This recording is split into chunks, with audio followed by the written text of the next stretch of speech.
Hai, assalamualaikum sahabat alam. Saat ini saya menghidupkan kamera karena ada sesuatu yang menarik di perhatian saya, yaitu tulisan Kampung Gajah Mada. Oke, nanti kita ulik ya, apa aja yang ada di daerah sini. Tentunya setelah hujan reda. Sahabat alam, di tempat saya berdiri di depan Masjid Baitul Mutakin yang letaknya di jalan antara Surabaya Madiun. Bila kita tarik di Google Map, ternyata ada beberapa daerah wisata dekat sini selain Kampung Majapahit dan Kampung Gajah Mada. Oke, untuk mempersingkat waktu, fokus saja. Kita langsung ke Kampung Majapahit aja ya. Setelah 10 menit kita berjalan, kita mulai masuk ke Kampung Majapahit. Kampung Majapahit ini terletak di Desa Bejijong, Kecamatan Trowulan, Mojokerto, Jawa Timur.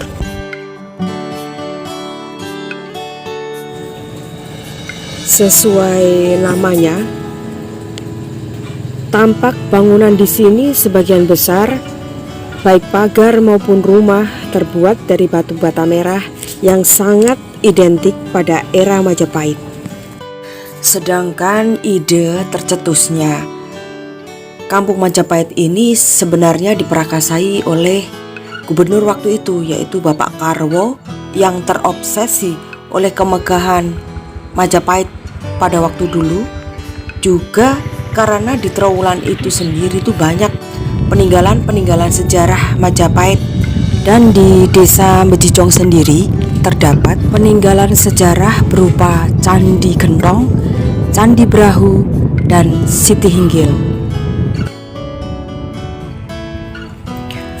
Keberadaan Kampung Majapahit ini mulai dirintis pada tahun 2014 sampai dengan 2019 melalui bantuan anggaran APBD. Keberadaan bangunannya sendiri adalah menyatu dengan bangunan yang sudah ada sebelumnya dengan ukuran 4x3 dan 6x4 meter persegi. Dan benar saja, setelah beberapa tahun kemudian ternyata keberadaan Kampung Majapahit yang telah diupayakan membuahkan suatu hasil peningkatan dari per kapita pendapatan penduduk setempat, sehingga kampung atau Desa Bejijong termasuk dalam desa wisata yang berbasis seni budaya, alam, dan industri kreatif. Karena sebagian dari rumah Majapahit dijadikan sebagai homestay dan rumah-rumah industri kecil setempat. Dan atas pencapaian tersebut, Kampung Majapahit meraih penghargaan menjadi 50 desa wisata terbaik di Indonesia Bangkit.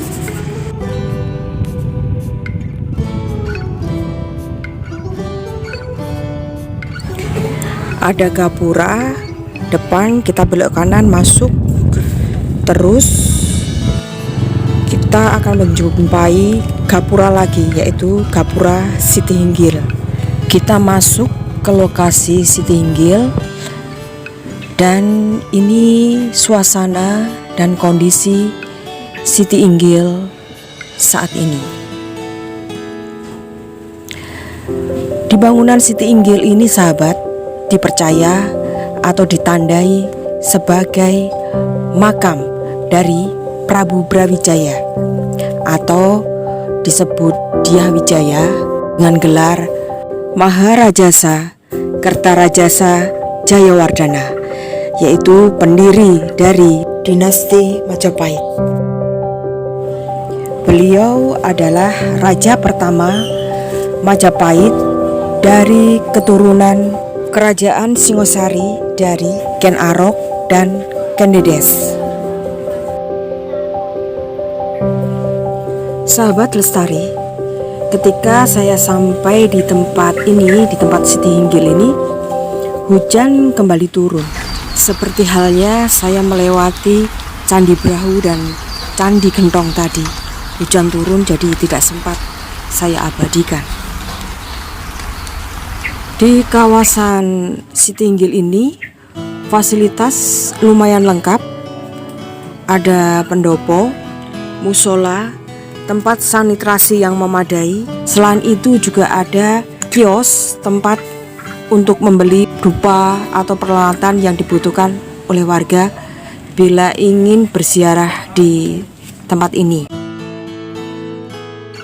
Setiap harinya di sini ramai pengunjung, apalagi pada malam Jumat Legi, pengunjung sangat ramai. Selain makam Raden Wijaya, di sini juga terdapat 3 makam istri beliau, yaitu makam dari Dyah Gayatri Sang Permaisuri, Doro Petak, dan Doro Jingga. Ada pula makam Sapu Jagat dan Sapu Angin. Beliau adalah merupakan pengawal setia dari Raden Wijaya. Sahabat alam, yang menjadi pertanyaan sekarang adalah apakah benar bahwa Raden Wijaya dimakamkan dengan batu nisan? Dalam buku Negara Kertagama, Empu Prapanca menceritakan bahwa Raden Wijaya wafat pada tahun 1231 Saka atau 1309 Masehi. Beliau disemayamkan di Pura Antahpura dan dicandikan di Candi Simping, Blitar Selatan. Dari paparan tersebut jelas dan segaris dengan penuturan dari warga setempat bahwa Sitinggil ini bukan merupakan makam dari Raden Wijaya yang sesungguhnya, melainkan semacam petulasan yang dahulunya sebagai tempat singgah dan meditasi beliau. Dan yang dikuburkan di sini adalah barang-barang peninggalan beliau dan mungkin sebagian abu jenazah dari Raden Wijaya.